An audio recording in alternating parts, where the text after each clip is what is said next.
Brittany Griner was in a Russian prison. You would think that somebody who is now free.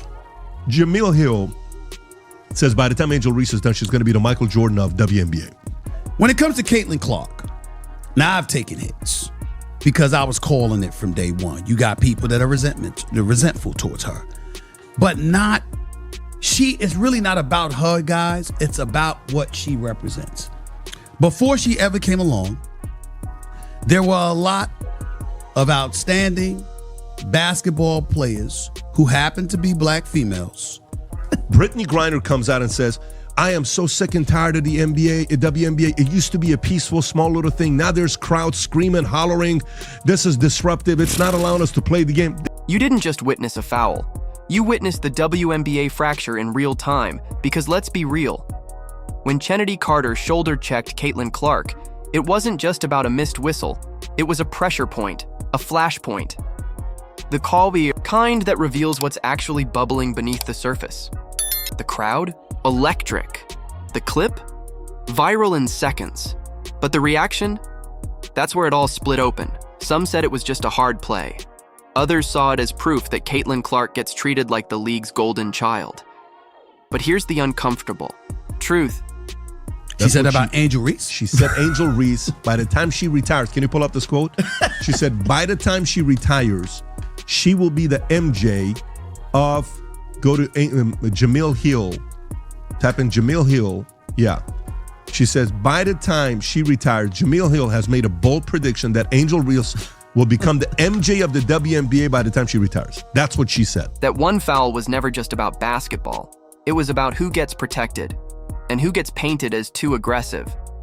People aren't ready to hear this, but race, marketability, and legacy are all colliding right now.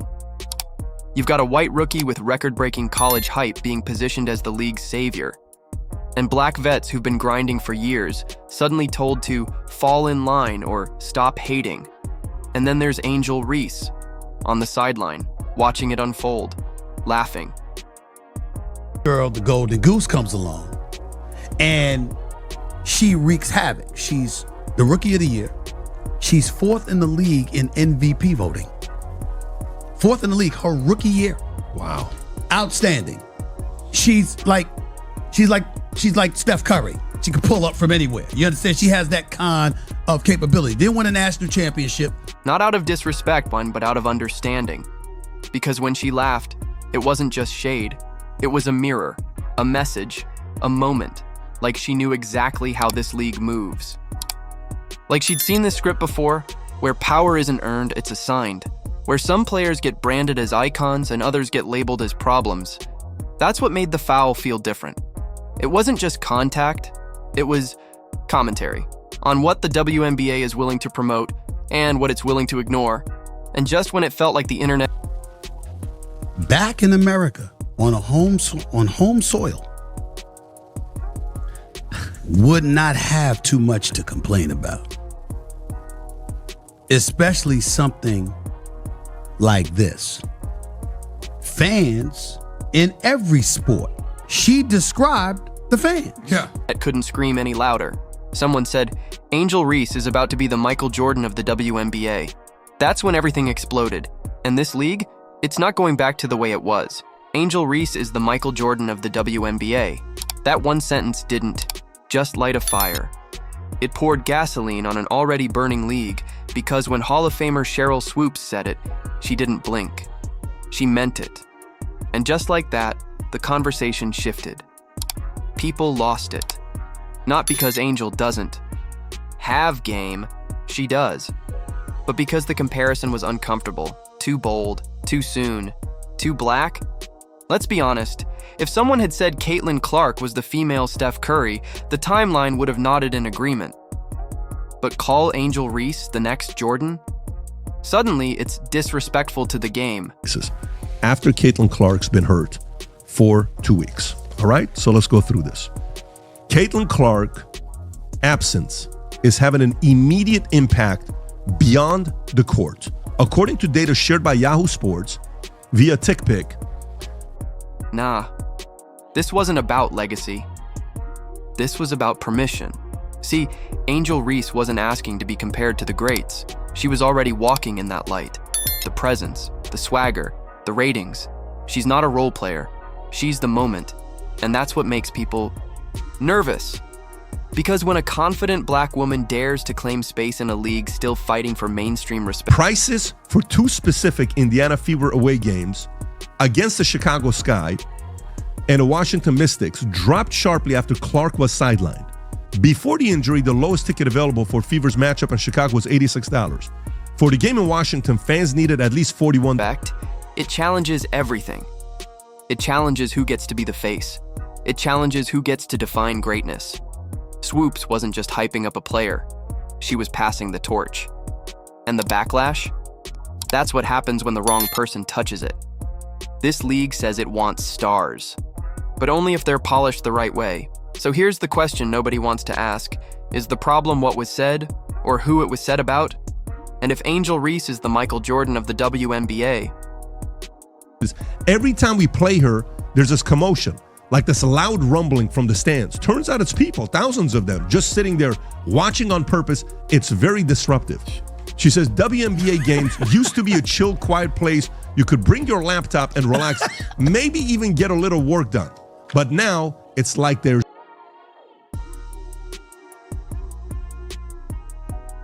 Then who's ready to guard her now? Because this isn't just a game anymore. It's a reckoning. It wasn't just a foul. It was a message. Chennedy Carter didn't just check Caitlin Clark. She erased her. No warning, no buildup, just a sudden jarring shoulder to the gut. And Caitlin hit the floor like a cymbal collapsing. The whistle didn't blow, no flagrant, no tech, no explanation. And in that silence, you could hear everything. Because that hit, it echoed way beyond the court.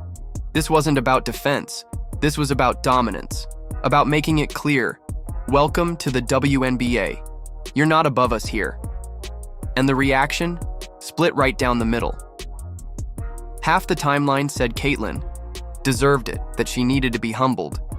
The other half saw it for what it was, unnecessary, targeted, and bigger than basketball. But here's what no one's saying out loud. That hit wasn't just Chennedy versus Caitlin. It was old guard versus new spotlight. Veterans who've been grinding for years, watching the league bend around a rookie. And that shoulder? That was frustration. That was a statement. That was the sound of a league drawing a line in the paint. Because Caitlin Clark didn't just bring fans, she brought change. And change? It always comes with contact. So now the question isn't, was it a foul? It's, what's really being fought for here? Respect, control, the soul of the league? One thing's clear. This wasn't just basketball anymore. This was personal. The league said it was upgraded to a flagrant 1. 24 hours later, not during the game, not when it mattered, not when Caitlin Clark was on the floor, holding her side, trying to shake it off while the cameras zoomed in. And that delay, it said everything. Because if that exact hit had happened to a veteran, say Aja Wilson or Breanna Stewart, would the refs have stayed silent? Let's be real, the officiating didn't miss it. The world saw it in slow-mo on loop before halftime. But the silence wasn't just bad refereeing, it was political. The league wanted to manage optics, not protect players. They hesitated. And in that hesitation, they exposed something no one wants to admit. There's a double standard here, not just about race, not just about star power, but about who the WNBA is allowed to protect without backlash. Caitlin Clark is the biggest name in women's basketball right now, but when she got hit, the system blinked, paused, waited to see which way the wind would blow before making the safe call the next day. That's not justice. That's PR, and the fans noticed. Some called it soft, some called it overdue. But most just asked, why did it take social media outrage for the league to acknowledge the obvious? In a league fighting for legitimacy, hesitation is lethal. Because when your biggest storyline is violence and your response is a shrug, you're not just losing control, you're losing trust. And once that's gone, Every hit starts to feel like a headline. You could hear it before you saw it. A wave of boos crashing through the arena as Caitlin Clark stepped up to shoot. Not because she missed, not because of a dirty play, but because she existed. That's wild. This isn't just rivalry anymore. It's cultural warfare in sneakers. Caitlin Clark is the most watched, most debated, most dissected athlete in the WNBA. And somehow she's the one getting booed like she started the beef. But let's be honest, the league loves this chaos. Every tweet, every clip, every argument is money in the algorithm. Controversy sells. And Caitlin? She's the main character. The problem is, being the main character makes you a target for players, for fans, for the league itself. And when those boos echoed through that stadium, they weren't just about basketball. They were about resentment, about someone walking into the WNBA and immediately shifting the center of gravity. Because the truth is, the league's never seen anything or anyone like her. And that scares people. Some see her as a threat to what the league used to be. Others see her as its only chance to become something bigger. But here's the tension no one's naming out loud. If you build the league around Caitlin Clark, do you alienate the very players who built it before she arrived? If you ignore her, you risk losing the biggest spotlight women's basketball has ever had. So yeah, the boos are louder now. But they're not just for Caitlin, they're for everything she represents. A storm is building, and the league has a choice: weather it or weaponize it. Because right now, Caitlin Clark isn't just the rookie, she's the fault line, and the ground's already cracking. So let's talk about that Michael Jordan comment. Someone called Angel Reese the MJ of the WNBA, and Twitter didn't just light up, it exploded. On one side, fans were hyped. She's got the attitude, the confidence, the star power, they said. On the other, people were furious. She hasn't done enough. Stop the cap. But here's what nobody's admitting. That comparison wasn't just about stats. It was about symbolism. Because when Angel Reese steps on the court, she's not just hooping, she's disrupting. She's doing the thing MJ did back in the 90s, turning every game into a statement. Every celebration, every glare, every post-game quote, viral. She's not just playing, she's curating a legacy, and that scares people who want the WNBA to stay polite, quiet, and respectable. Angel Reese? She's none of those things. And that's exactly why she matters. Calling her the next Jordan isn't about rings, it's about energy. It's about being unapologetic in a league that's still learning how to handle that kind of fire. She talks trash, shows emotion, and backs it up. And whether you're rooting for her or against her, one thing is undeniable. You can't ignore her. And maybe that's the point. Because in a league desperate for mainstream attention, being polarizing is a superpower. Angel Reese has figured that out. And the league? It's still catching up. So when someone says she might be the MJ of the boat, maybe don't ask if she's earned it yet. Maybe ask if the league is finally ready for a player like her. Because the crown, it's not passed down, it's taken. You've seen the clips. Angel Reese laughing after that Carter foul like she was the queen of the court. But what they didn't show you was the storm brewing behind that smile. That laugh? It wasn't just cockiness. It was a challenge thrown down to the whole WNBA world. A loud, clear, I'm here and I'm not playing by your rules. People want to reduce Angel Reese to just another fiery player, but she's a symbol, a lightning rod for everything this league is wrestling with. Identity, power, respect. All wrapped up in one. And the reactions? Wild. Social media exploded with takes that went way beyond basketball. Some called her confident, others called her disrespectful. But nobody could look away, because what she represents threatens the old guard. The idea that WNBA players should stay nice, quiet, and polite to fit a certain mold. Angel? She's rewriting the script. Her swagger isn't just about winning games. It's about owning space in a sport that's still fighting for its place in the spotlight. And here's the kicker. Her energy? It's contagious.